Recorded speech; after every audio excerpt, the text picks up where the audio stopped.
सुरुवातीला महत्त्वाची बातमी। कबूतरखाना बंदीच्या समर्थनात आज मराठी एकीकरण समितीचं आंदोलन असणार आहे। कबूतरखाना परिसरातील दुकानं 1 वाजेपर्यंत बंद ठेवण्याचे आदेश देण्यात आलेत। मराठी एकीकरण समितीनं आंदोलनाची हाक दिली आणि त्याच पार्श्वभूमीवर पोलिसांनी हे आदेश काढले।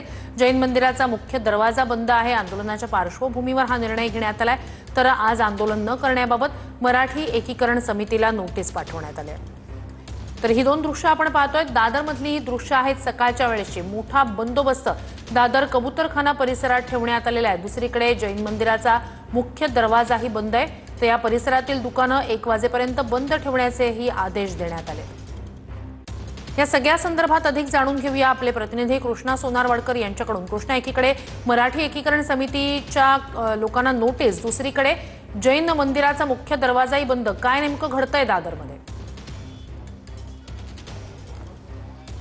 श्रुती, मराठी एकीकरण समितीचं आज कबूतरखान्याच्या संदर्भात आंदोलन जे आहे ते होतं आहे आणि दादरच्या या कबूतरखाना परिसरामध्ये पोलिसांचा मोठा फौजफाटा सकाळपासून पाहायला मिळतो आहे। संपूर्ण परिसरामध्ये पोलिसांचं छावणीचं स्वरूप आलेलं आहे। मात्र खबरदारी म्हणून कबूतरखान्याच्या परिसरामध्ये असणारे आजूबाजूची दुकानं, त्याचबरोबर जे जैन मंदिर आहे त्याचं मुख्य प्रवेशद्वार बंद ठेवण्याचा निर्णय जो आहे तो पोलिसांनी घेतलेला आहे। मात्र या मंदिराचे मागचे आणि आजूबाजूचे जे काही दरवाजे आहेत ते अद्यापही खुले आहेत। लोक त्या मार्गाचा वापर करतात। मात्र सध्या आपण पाहतोय पोलिसांच्या अनेक गाड्या या कबूतरखाना परिसरामध्ये लागलेले आहेत।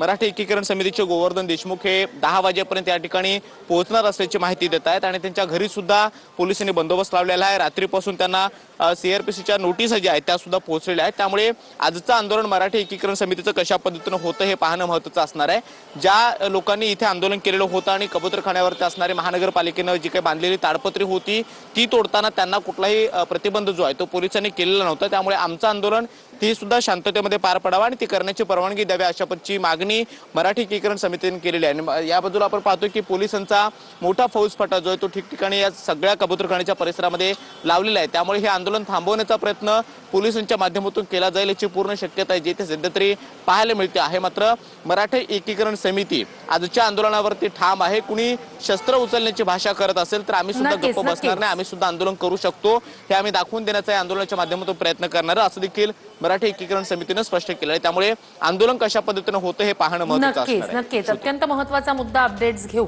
तूर्तास धन्यवाद।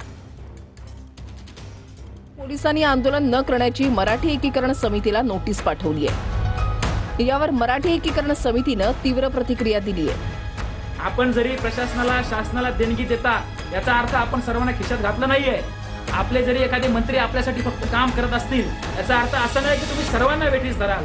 तर कुठेही या गोष्टी भविष्यात होऊ नये म्हणून आम्ही 13 ऑगस्ट बुधवारी सकाळी 10 वाजता दादर कबूतरखाना या ठिकाणी येणार आहोत।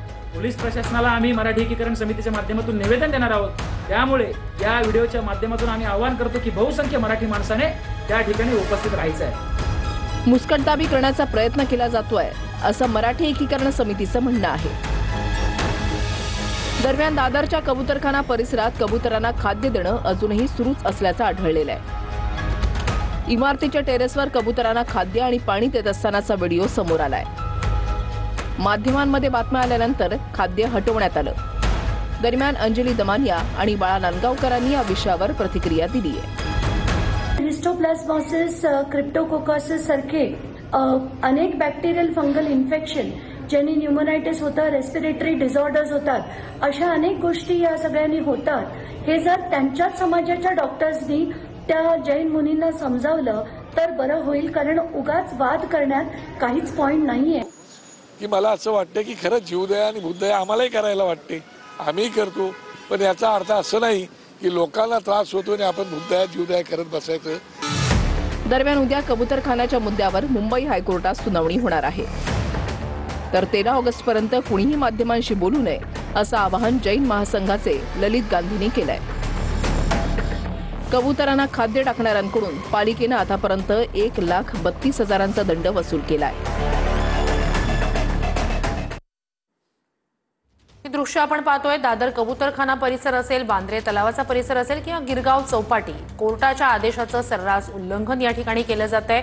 कोर्टानं आदेश देऊन सुद्धा या ठिकाणी कबुतरांना खाद्य टाकलं जातंय। कोर्टानं खरं तर खाद्य टाकू नये असं सांगितलेलं आहे, म्हणूनच दादरचा कबूतरखानाचा परिसर हा ताडपत्री टाकून झाकण्यात आला होता। मात्र तरीही कबुतरांना खाद्य देण्याचे प्रकार सुरूच आहेत।